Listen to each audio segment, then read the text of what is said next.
ওয়ালাইকুম ভিউয়ার্স, আমি একজন নতুন ব্লগার। ব্লগ করা শিখতেছি, আপনারা পাশে থাকবেন, সাবস্ক্রাইব করবেন। আর আমি একজন বিদেশ ফেরত প্রবাসী।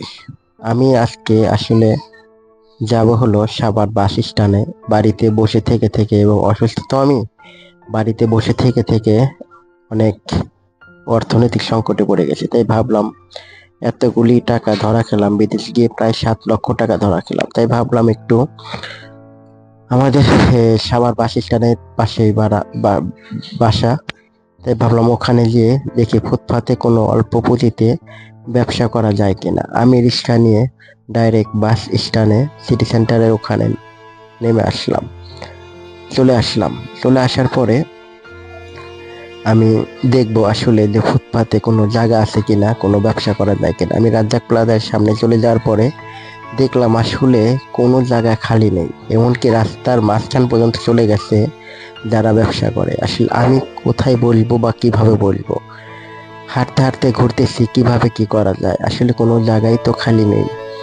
খুব টেনশনে পড়ে গেলাম। ওভার ব্রিজ থেকে কিছু ভিডিও নিলাম, দেখলাম এদিক থেকে ওদিক সব জায়গায় ভরপুর মানুষ, এবং কি ব্রিজের উপরেও মানুষজন ভরে গেছে, কোনো জায়গায় খালি নেই। হাঁটতে হাঁটতে চলে গেলাম, দেখি কোনো ব্যবস্থা করা যায় কিনা। আমি চলে গেলাম ইউসুফ টাওয়ারের সামনে। ব্রিজ থেকে নেমে দেখি যদি আল্লাহ সহায় হন, কোনোভাবে ব্যবস্থা করা যায়। আমি চলে গেলাম।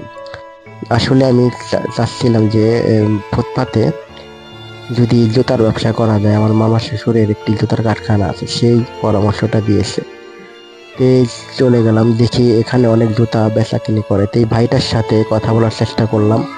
এই ভাইটা প্রায় এখানে 18 বছর ধরে চাকরি করে। ভাইটা অনেক সহযোগিতা করেছে। সে বলেছে যে আমাকে একটি ব্যবস্থা করে দিব। আপনারা এই ভাইটার জন্য দোয়া করবেন এবং পরবর্তী দেখার জন্য সাথে থাকবেন, সাবস্ক্রাইব করবেন। ভালো থাকবেন, প্লিজ সাবস্ক্রাইব করবেন।